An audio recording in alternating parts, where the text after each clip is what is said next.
I see why everybody's mad about this prison swap, right? Brandon went ahead and gave them 5,000 Taliban members for nothing. Nothing in return.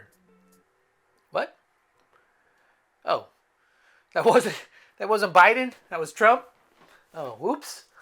And they immediately went back to fighting against us. Well, this Paul Whelan guy, I mean, he must have got captured under Biden, right? Because no Republican has ever mentioned him until about 2 days ago. Nope. He was captured in 2018, and Big Boy wouldn't even negotiate for his release. In an interview with CBS, the former national security advisor during the Trump administration, John Bolton, said that President Trump turned down a swap of Paul Whelan for Victor about 2 years ago. He told CBS, quote, "The possibility of a boot for Whelan trade existed back then, and it wasn't made." I mean, you guys all remember this, right? Reek wasn't allowed to ask for things back then. So Trump actually had the chance to prisoner swap for this guy, not this hypothetical crap we're hearing on Twitter or on Fox News.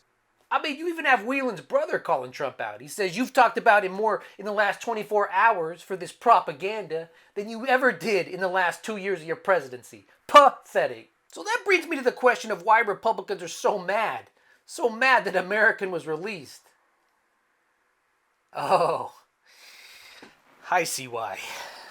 Douchey even went ahead and said the quiet part out loud for everybody. In this prisoner swap, why did Russia get such a better deal? Look, I've talked about this, and I'll say this again. Here were our choices. Our choices was Brittney or no one at all. Bringing home one American or no American at all. And that's a professional athlete. We gave up a prolific arms dealer who was convicted of trying to kill Americans, who was called the Merchant of Death. The professional athlete is also an American citizen. All right, so I have 3 thoughts on this prisoner swap. First off, it's not a menu. Putin didn't hand it to Biden and say, "Which one you want? Go ahead, choose." No, Biden tried to do a 2-for-2 swap where he would get Whelan back. The Whelan family backed this deal. Biden contacted them before any of this broke, and they said he might as well get who he can get. The Merchant of Death. No. Now, that's a picture of my dog, but it is a scary name. The Merchant of Death, Victor Bout. One of my top 10 favorite movies was based on that guy. Although I will say in this picture, he kind of looks a lot more like Jeff Foxworthy, right? If you try to negotiate an arms deal at an amputee convention, you might be a redneck. I'm sorry. That's my best Jeff Foxworthy. I mean, it's been 30 years since that dude was relevant, right? Give me a break. Let's be serious for a second. Republicans want you to believe that they're bringing him home. Russia's bringing him home to, I don't know what, like arms deal for them? This dude has been in prison for 12 years. Now, I'm not expert on, black market arms dealing, but I have to assume it's changed just a tiny bit in the last 12 years. The new Merchants of Death aren't just going to welcome him back and give him his old job. This isn't an Arby's. Yes, here, please, take this $1 billion job that I've been doing since you left for 12 years. Just take it back. Idiots, man. So for starters, 12 years ago, we were in 2 wars. Oh wait, you didn't know? You didn't know the Merchant of Death, that Victor here? So the United States was one of his major customers. Come on, what are you thinking?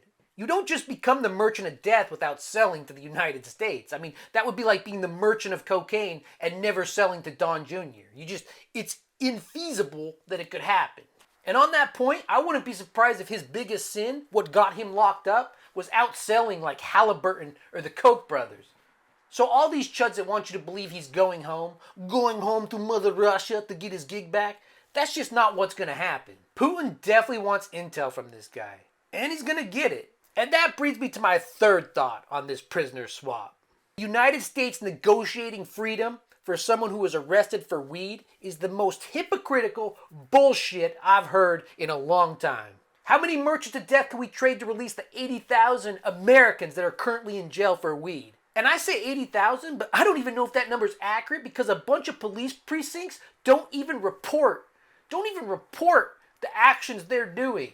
And one last thing, Republicans love to pull out the term TDS. They call it Trump Derangement Syndrome.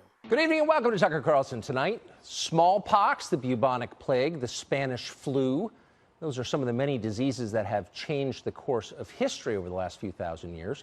Here's a new one bound for the DSM, Trump Derangement Syndrome. It's a particularly insidious illness because it doesn't merely affect individuals, but entire political parties, rendering them unrecognizable. Rendering a party unrecognizable. Interesting.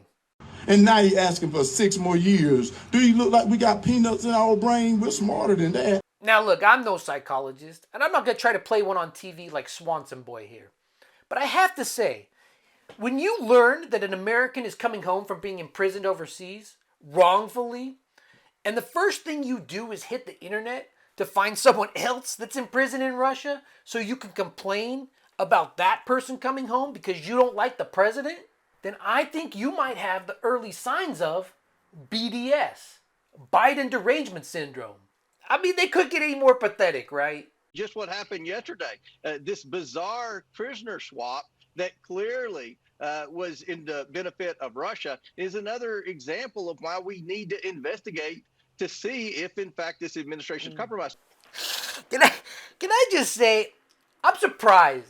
I'm surprised it took them that long to connect, this basketball player overseas with Hunter Biden. I think. So I guess we need a new syndrome, HBDS, Hunter Biden syndrome. It's like BDS, but with a ton more diarrhea. It's a particularly insidious illness because it doesn't merely affect individuals, but entire political parties, rendering them unrecognizable. Also, next time I get accused of not caring what's going on in the WNBA, I really don't. I'll just remind them of this, though. Someone cares. Chad the Chud.